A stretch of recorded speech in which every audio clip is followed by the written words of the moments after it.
पूछा, is there any way I can know the real purpose of my birth in this lifetime? क्या कोई रास्ता है कि मैं अपने जीवन का, इस जन्म का जो उद्देश्य है इस जीवन काल में जान सकूं? Again answer is very simple, life is totally purposeless. It is happening, वो घट रही है। जीवन का विशेष उद्देश्य, यही तो व्यक्ति को परेशान करता है। हर व्यक्ति को लगता है कि मेरे जीवन का कोई विशेष उद्देश्य है जिससे मैं पैदा हुआ हूं। लेकिन क्या तुम कॉमन सेंस का उपयोग नहीं कर सकते? अगर तुम कॉमन सेंस देखो कि तो तुम जो जी रहे हो इस क्षण, वही उद्देश्य है तुम्हारे जीवन का। इस क्षण तुम्हारे अंदर से जो घट रहा है, पूरी एग्जिस्टेंस, पूरी कायनात तुम्हारे अंदर से उसी को पैदा कर रही है, तो वही उद्देश्य हुआ। लेकिन हम किसी स्पेशल पर्पज की तलाश में लगते हैं, तो लगता है कि ये पता होना चाहिए। तमाम धार्मिक आध्यात्मिक सिनेरियो में, उन जगहों में, लिटरेचर में ऐसी बातें भी बोल दी गई हैं कि तुम्हारा एक खास पर्पज होता है, तो लोग कंफ्यूज रहते हैं कि वो पर्पज पता लगाना है।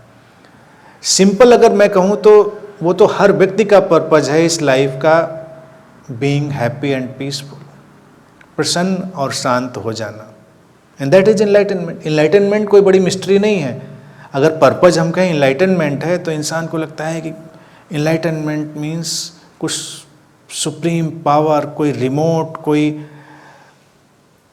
ऐसी चीज़ें जो अकल्पनीय हैं वो मेरे अंदर आ जाएंगी। ऐसा नहीं है।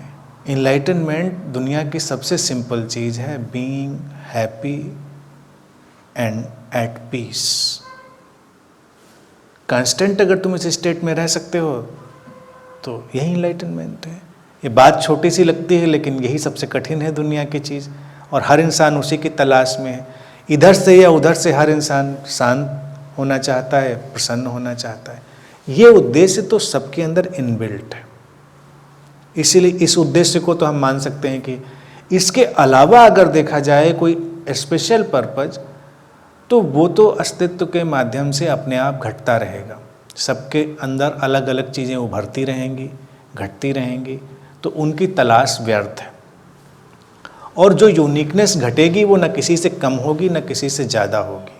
बस ये चीज़ ध्यान रखें। स्पेशल पर्पज में लगेगा, अब मान लो तुम डॉक्टर हो गए, तुम इंजीनियर हो गए, तुम आर्किटेक्ट हो गए, तुम कुछ और हो गए, तमाम न्यूमेरस फील्ड्स हैं, तो तुमको लगे मेरा ये पर्पज है क्या?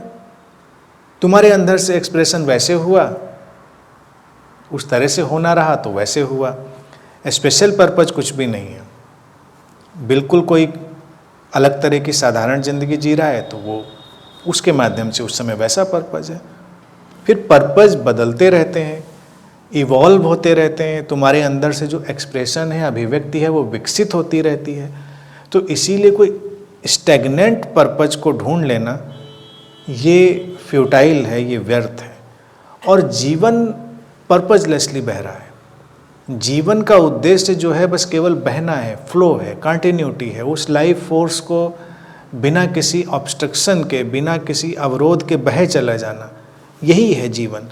तो इसमें जैसे भी वो प्रवाह जितना अच्छा बना रहेगा, वैसे वैसे अलग अलग शरीर, मन और अलग अलग जगहों पे अलग अलग तरह की अभिव्यक्तियाँ होती रहेंगी। तो जहाँ पर जैसी अभिव्यक्ति होगी उसका पूरी तरह एक्सेप्टेंस के साथ उसका पूरी तरह से उपयोग करना है, वही है। और इस क्षण में तुम पूरी तरह जीते हो, इस क्षण की अपनी स्थिति को तुम पूरी तरह एक्सेप्ट करते हो, तो तुम निश्चित ही अपने पर्पस के नज़दीक हो। तुम्हारा पर्पस तुम्हारे बिल्कुल सामने है। लेकिन तुम इस क्षण से हटकर किसी भविष्य में पर्पस की कल्पना करते हो, तो तुम पर्पस से पहले ही हट गए हो। उसको ढूंढना बहुत मुश्किल है, फिर सामने कभी नहीं आएगा। तो उस मोमेंट की रियलिटी और उस मोमेंट के एक्सप्रेशन को पूरी तरह आत्मसात करो, इम्बाइब करो, एक्सेप्ट करो और उसमें जियो। यही लाइफ का पर्पस।